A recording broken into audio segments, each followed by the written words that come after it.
Welcome to another week of the TapRooT Podcast. This week we're going to be talking about the Doorman Fallacy. And I first heard this story from Rory Sutherland. This isn't somebody's name. This is a doorman at a hotel, right? Correct. Okay. So I heard this story, and kind of it's a good parable. I think a good business parable when we think about the effect of removing things from a system. What does it do? So what's a doorman?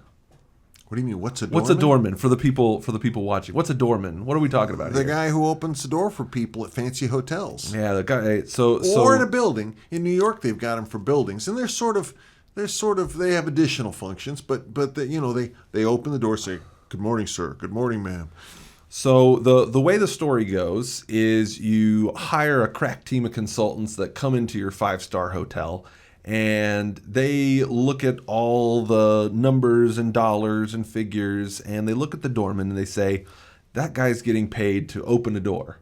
Well, I can automate that process. I can get a nice little automatic opening and closing the door, and we spend a little bit of money for that, but we're going to save $60,000 every year.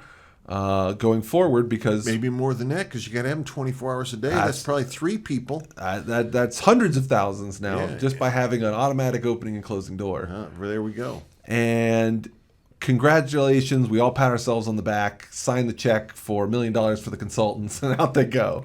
But right? If you take it, let's say it was $500,000 per hotel, and you had 100 hotels, think of how much money that is. Yeah, so they've come up with a brilliant idea, and they said, let's implement it. So they put the door in place. But what they don't realize is all of those other smaller functions that the doorman is doing. They're greeting guests. They're kind of a barrier from things coming into the hotel. Security. Again, if you have frequent guests, they recognize them. They greet them. They're a smiling face as opposed to just another door, just another curb. And so it adds these functions to the hotel. Well, down the road, eliminating the doorman, now it's the front desk lady or person that's having to take care of all of these items. Or maybe nobody does. And then suddenly you have people sleeping in the front of your hotel, and there's rats or other things, and there's a leak that spread into it. Like, there's all these little things that the doorman does that helps keep the hotel working. 5-star. And so I think when we look at processes and when we look at cuts, a lot of times companies are trying to make all these small cuts to things that they think are inconsequential. The doorman of their company. Well, I like to put that another way, is they don't realize the things they're getting when they pay that person. They think his job is to open the door, but he's got all these other jobs too that never get written down, and he gets no credit for. Yeah. So by creating this micro efficiency with this door, you've created this larger macro problem of all these little things that they used to do and take care of that made the hotel feel just that little bit more than what it was. That's over time starts to cut away at, and in the hotel's case, your image. Now, in human factors terms, this is a resiliency issue, because I don't know about doorman, but an operator at your plant going around and checking on equipment, he isn't just there to maybe start up the equipment or whatever. The operator's also doing rounds, knowing what's normal, detecting abnormal things, maybe doing small fixes themselves, or at least getting maintenance done when they find something broken, so that you don't have an accident or an incident or a plant downtime or whatever, and they never get credit for that. And so when somebody on high who hasn't been out in the plant in a long time decides, we're going to cut our number of operators in half, they'll just have to work twice as hard. That isn't what happens. You lose functions, and there's nobody there. And so the resilience that an operator provides by being able to catch mistakes and fix them, so people don't only make mistakes, they also catch things and fix them. That resilience isn't in the system anymore. And when you and I talked about this, it kind of inspired you, because we had been talking about elimination of safety programs or reduction of safety personnel, and how common that comes up in getting rid of personnel in general. Yeah. It's always, we don't need all these people. And maybe sometimes you're right. The problem is there's these factors, this Doorman fallacy or Doorman effect or whatever you want to call it, that you don't know all the things that are being done, and you don't know the benefits you're getting by having these people around. Yeah. So, I've seen a lot of corporate swings, and they go through a period of, we'll call it bloat and contraction. Sure. And anybody that's worked in large corporations has probably, if you've lasted at least a decade, you've been through 2, maybe 3 of these, depending on the organization, where, hey, we swelled up with all these people, and then someone, the next CEO or the next, I call him a hatchet man, comes in and they cut the department in half. A lot of it happens. The oil industry is quite common. Aviation is quite common. The oil industry, the price of oil goes up. Man, we're making all these profits. We have plenty of money. We hire new people. We build new things. We invest a lot of money. And then the price of oil drops like a rock. And what do we need to do? We need to fire all those people we just trained. We need to sell off some of these properties. And it seems like you have to, but you're losing something when you do that. So what are they losing in safety when they're cutting? And granted, there is times when market conditions force you to do that, but a lot of times they're doing it just to get, we'll say, a little bit of savings for a report for a year. So what do you lose? Let me give you an example. And this was after an accident investigation. All this came out. They had this is the high price consultant came in, and it was in the oil industry. So this was an oil industry consultant, and they were doing benchmarking with other oil companies. And they went and told the COO or CEO, I think, that they were in the top 10% of performance of oil companies, but they were also in the top 10% of costs. And so if they really wanted to be world class, they needed to get in the bottom 50% of costs, and of course maintain their top 10% in performance. So the obvious way to do that is Hatchet man. We're going to cut costs. And where's a good place to cut costs? We're going to cut bodies. So all the major divisions were tasked with cutting a certain percentage of their workforce. And it wasn't like, oh, you got to cut 3 people. It was lots of layoffs had to occur to get them into the bottom 50% in cost. Now I would have thought, and this was just my thought when I first heard the story, well, didn't anybody say maybe we're in the top 10% of performance because of the people we've got, and laying those people off, it's going to hurt us? But let's just say nobody thought to ask that question. So what happened was they told people in the field, hey, you got to make these layoffs, and people in the field said, no way. This goes past cutting the fat. This is cutting the bone, and we're going to have problems. I'm sorry. The consultant told them, if you don't pick who to do, we're just going to do across-the-board cuts. So they sat down and what are we going to do? And somebody had the bright idea of, well, we've got operators and we've got mechanics. Why don't we just cross-train them? And the operators can learn to be mechanics, and mechanics can learn to be operators, and then we'll only need half as many. And we can get rid of half the workforce. And, there's got every one of our places has a safety guy. And that safety guy, well, that could be a line function. The line could take care of safety. We don't need a safety guy at every facility. So let's cut out those safety guys. So we're going to cut half the mechanics, half the operators, and all the safety people. And poof, they're all going to go away. And now we have met our cuts. And we don't have to cut anybody out of management or anything else. We've cut them by cutting half the operators, half the mechanics, and all the safety folks. So they got sort of busy, and they tried to train operators to be mechanics and mechanics to be operators. But it's not just as easy as sending you through a course, right?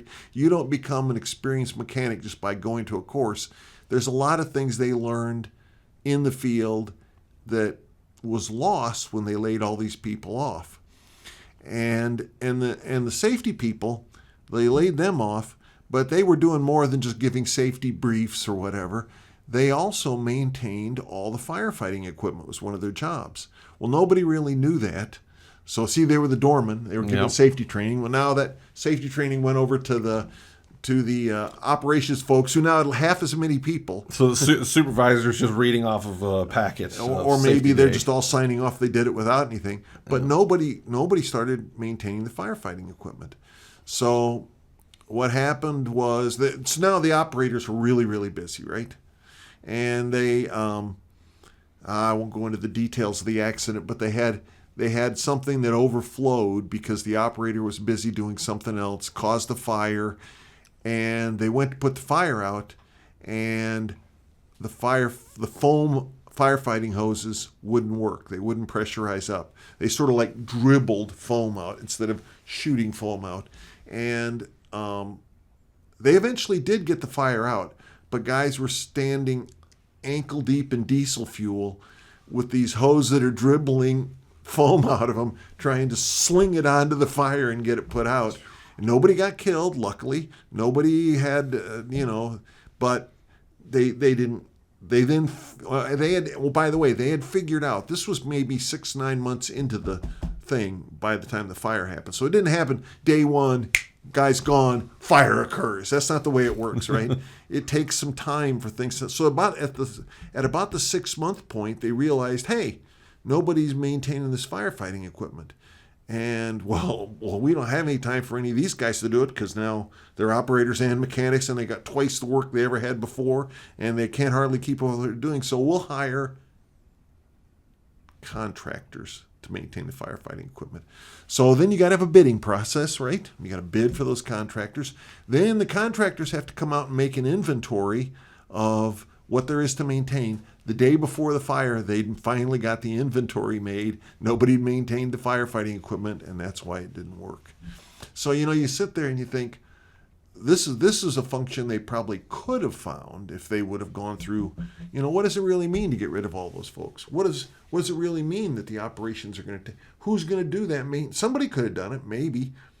See, the other problem they had was they had half the maintenance people and half the operations people, and it was totally, I don't want to say total chaos, but there were guys trying to do things they didn't know how to do. There was not enough time in the day to get the things done they needed to do, and so I remember the statement. So they had I was involved in this I gave a presentation to their senior management about what had happened. And I remember the quote from I think it was the VP of the division or VP of the big company who said, if anybody would have told me something like this was going to happen, we wouldn't have made these cuts. But that's the thing. They didn't think they had a choice. Nobody's going to stand up to the VP whose consultant says, you've got to make these cuts, and they just did what they were told, and the next thing you know, it's the Doorman effect. There weren't the people to do the things that needed to be done, and those functions that you don't even know about, maintaining the firefighting equipment, this is one that you'd think, well, somebody would have known about that, right? But they didn't. And I think that shows true with so many different roles at the frontline level, from the team leaders, the supervisors. And it's one of the reasons why I think it's so foolish for organizations to say, well, the supervisors will do investigations or the supervisors will be in charge of safety. They have a role, and I think we all can agree that frontline people have a role in safety. Sure. And it's not bad for them to be involved in it. It's good for them to be involved and have a knowledge. But their ultimate goal or their main task is operations, getting, if it's oil and gas, it's getting oil from point A to point B. If it's manufacturing, it's making this product or getting this product to the customer. They've got that mission, and so that's going to be the priority, because they're going to be getting beat up about, hey, we were top 10% for operations. We've got to maintain that, even though we've cut year after year, we've done this, shave off this, shave off that, cut personnel. Well, you want to look at one of these that's a famous example. BP and Amoco merged, right? And really, it was a case of BP bought Amoco, and Amoco was trying to be bought.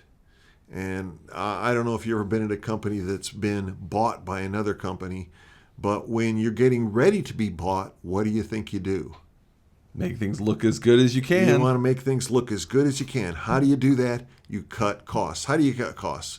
Well, we really don't need to do all that preventative maintenance. We're just going to do corrective maintenance. We don't really need to do a bunch of training for people. They already know what they need to know. We're going to cut some people because if we get the head count down, that makes our profit numbers look way better. So anybody going out to buy another company that's on the blocks should know they're getting something that's had cuts made, and it's never going to look as good once you buy it, right? It's never going to be as good as what those numbers were, and you're going to have to invest a considerable amount of money to catch up from where they were. And this is sort of like the Doorman effect, but the Doorman effect was we got rid of the Doorman so our hotels will look more profitable, but you walk in and, hey, this is a 5-star hotel, we're going to need a Doorman. And so you should realize that when you buy it, that there's going to be people you're going to have to hire and replace and do things, and you need those people. I never really understood the corporate philosophy behind that. Behind what? Behind the idea of, so every quarter you've got to, produce a certain amount or try to get out a certain amount, because they've got to do, if you're a publicly traded company, they've got to basically talk about their profits and costs and things like right. that. But down at the plant level, almost every quarter, you'd get an email from corporate saying, hey guys, we've got to cut costs at the end of this quarter. And they act like that's okay, well, I'll just put off this maintenance, or I won't buy gloves this month. It's like there's all these little things. I'll buy them first week in next quarter. So to me, it was like, okay, that's great. I probably won't change any main thing I do from day in and day out, because just because I saved it this week doesn't mean it won't be purchased. It's just going to be purchased next week. And then you're going to come at the end of that month and say the same thing. So it's like... If you get smart, though, what you do is you pad what's in there so that you can easily make the cuts. Yeah. Because you know they're going to ask for money back. So you better put money in there that you really don't need. And then if you don't need it, you better buy something anyhow.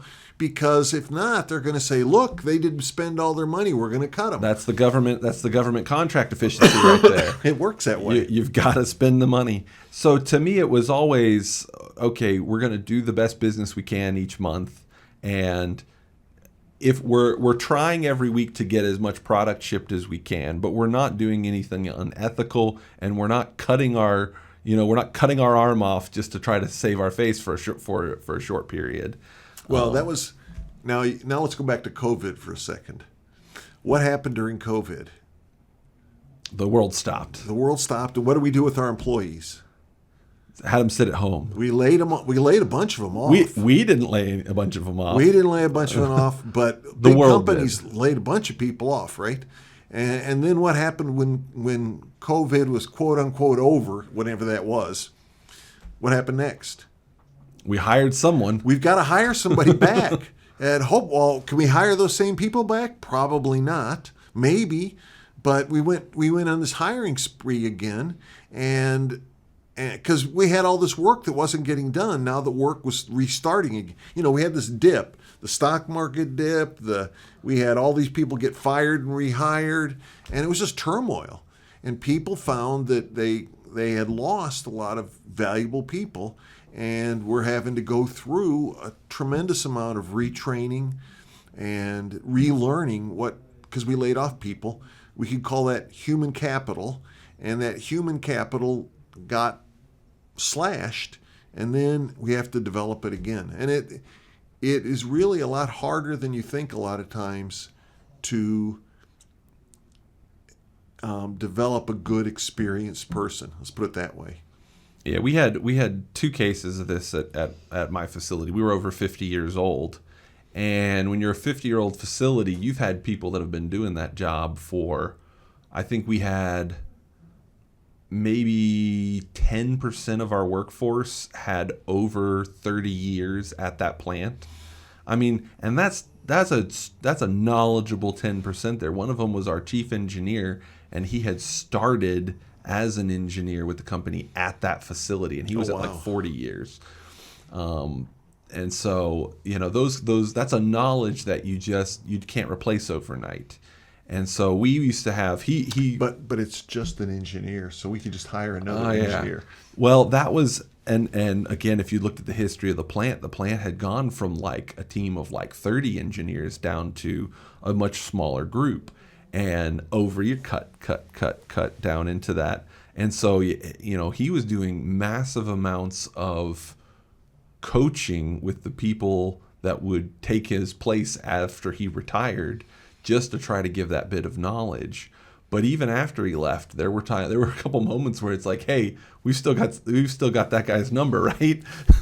And so let's call him up, figure out what we're supposed to do. And you had that occasionally with some of those old timers, just because they had that knowledge. So we brought one of them in back after they retired as a contractor. It wasn't an engineer, it was an operator as a contractor, just because we needed a little bit of training on a specific machine that pretty much this guy was the only guy that had run. We weren't really using it much, but so an operator is not an operator. Not always just an operator. There's always these little things that they learn and they know. And I think from an organizational standpoint, you get people that. Let me give you one more story. Well, let me finish that up. And so you get consultants, or you get people that don't understand the system and all the little, people say complexity. They'll say all the little complexities in the system. You don't see those micro actions that make the macro effects. And so you've got to be really careful when you bring in the outside consultants that come in and say, oh, you can cut this, or oh, you can get rid of that, or just do it this way. I often think we've occasionally heard consultants say, you don't need to do root cause analysis. They tell our clients, and our clients are like, no, that's a bad idea. We get a huge amount of value from this. So you've got to be wary of people that are trying to cut out important functions. So let me tell you the Rickover story on this. And this isn't a good Rickover story. This is a bad Rickover story. So there was only one facility that made fuel for the nuclear reactors in the Navy. And the fuel for those reactors was different than all the other fuel made for all the other reactors anyplace. It was a highly enriched uranium, required special processing, it was a special process to make it. And it was made up in the hills of Tennessee. And these were all good old boys who probably went from running stills to running this plant. And Rickover was mad because he thought they were charging him too much. And because this was the only place he could get it from, he didn't have a second option. So he told this other big facility, hey, you're going to build a brand new facility and you're going to start making this fuel. And so they spent $1 million building this new facility, getting it started up. And to make a long story short, they never figured out how to make the fuel in spec. They never delivered any fuel in spec, and eventually they shut down that facility. Well, actually, they shut down both facilities because the Cold War ended and we had to save money, and we were never going to need fuel for submarines again, right? No, sorry. We cut out both. But they were able to restart the ones in the hills of Tennessee and get those good old boys to come back and help them run the plant. The other one, the new fancy modern facility, never did produce any fuel, and they spent a ton of money on it. This is one of those examples where they actually cost them money to try to quote unquote cut costs. Yeah, and we'll see this in the next decade as the baby boomer generation retires. They're already retired. But most of them, a good chunk. But as that knowledge gap decreases, because again, that probably was the last generation of we'll call them one company for their lifetime generation. Well, until late in their lifetime, Yes. right? And then all of a sudden things started going crazy. Yeah, but out of the generations, you didn't see Gen X a little bit, but that definitely. I mean, it's not like today where you change jobs every 2 years. It's not one of those change jobs every 2 years thing. So it's going to be one of the biggest challenges for companies is, one, recognizing all the small things that people do that may have a big effect on the organization, and also, two, making sure that when you are reducing staff that you're paying attention to those small details, because if there is a decrease in population size, you're going to have to make up the slack with things like automation, but you can't lose that essence that makes it worthwhile to people at your company, whatever that is. I think of like the Japanese, they've got like a sushi robot. Well, there's things I would want a sushi robot to do, but at the end of the day, you want to be at the sushi bar with the guy with the knife. You want to see them there putting the thing together. Well, and they've got their creativity. They may not do it the same way every time. They may be creative. Yeah.